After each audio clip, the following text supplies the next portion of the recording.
Welcome to this week's Illinois Wesleyan Titan Coaches Show. I'm Eric Stock and joined by Teresa Fish, the head swimming and diving coach here at Illinois Wesleyan. Coach, good to have you here. Thank you. Let's take a look back at the swimming and diving championships at the CCIW held at the Recplex Aquatic Center in Pleasant Prairie, Wisconsin, home of Carthage, and the Titan women taking third place and the men finishing in fourth.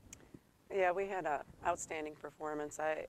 Across the board with lifetime best times, and they swam their heart out. I was very proud of them. I get emotional, but I have to say this was one of the ones that I cried the most at, probably. Just good tears, which are good. But a couple of fighting back from adversity where they might have had a little bit of an off swim and then came back and made some changes and really swam up to what they expected the second time around. So that's not always easy to do. You can curl up in a ball and feel sorry for yourself, but they really fought hard, and it was really, really fun.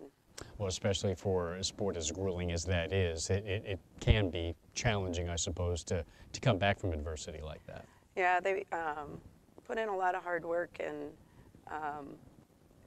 you know, if you don't pace the race quite right, it can affect your time. And so we are well known in the conference as a team that trains that way, so that we do pace our races right, and so they know that they can come back and do it. It's just a matter of putting their mind to it. So it was fun. The last day we were actually supposed to be outscored on the women's side by 100 points by Wheaton.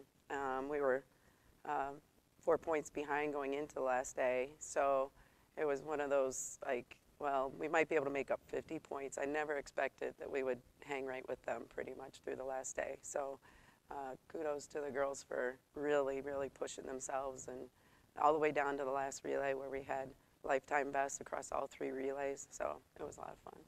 You can highlight some of your top performers and those who have made the most strides this year, surprised or impressed you the most. Yeah, Will Garcia on the men's side won male co-MVP swimmer of the meet, and he wasn't supposed to swim the mile.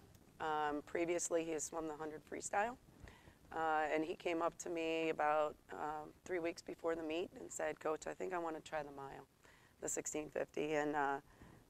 And I, in the back of my mind, I knew that was a better choice for him, but I wanted him to realize it, because no one wants to swim that long, grueling event just because your coach said to do it. But he wanted to. I thought he could win it. He thought he could win it. So that was only the second time he'd ever swum that race. So again, it's a race you have to pace. So he swam it okay. At first, he was swimming it to win it, so he went out a little bit too slow. But again, it's only the second time he swam it. We had a freshman female swimmer, Kelly Burns. She won Rookie of the Year for the female swimmer in the meet, and she got first, second, and fifth in her events. And she transferred in, and really only working with her for 6 weeks.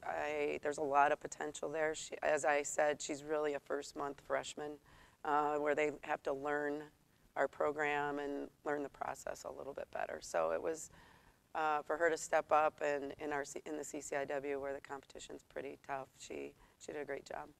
How much of an adjustment is it to go a much longer distance when you're used to shorter events like Will Garcia had done? Yeah, it is very much a strategy, a lot more strategy involved in how you want to swim it, how you want to feel from the very beginning of the race, and that's you can go out too fast, and that's as a coach, you're like, oh, this is not going to turn out well on the sideline. But he actually did the alternative, which was to go out too slow. His last 50 of his mile was actually faster than his first 50. So that's yeah. when you know you got to catch up. Time to dial it up. That's when you know you went out a little too slow. So well, I guess that takes getting used to know what your real pace is for a longer distance. Yeah, so he has a lot more 1650s ahead of him, so to get used to swimming it. No question. Better to know that you left with the tank not quite empty.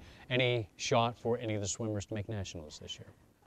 We're close. Right now, Lisa Chang is tied for 28th, but we're probably shooting for, they're going to take about 25 on the women's side. In swimming, you don't really know exactly what number they're going to take.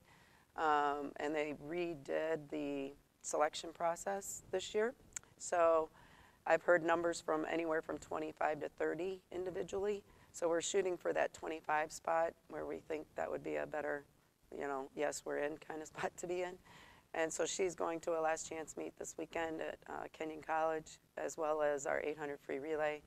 Again, they're going to take somewhere between 16 and 20 relays, and we're sitting at 19th right now. So we want to up our chances a little bit, go a little bit faster. We have the last 2 years. That's where we've made our final qualifying time. So the girls are psyched and pumped to do it again, and they want to go. So we're going to give it a shot. We hope so. We wish them all the best. Well, we appreciate the time, and congratulations on a great season. Thank you very much, Eric.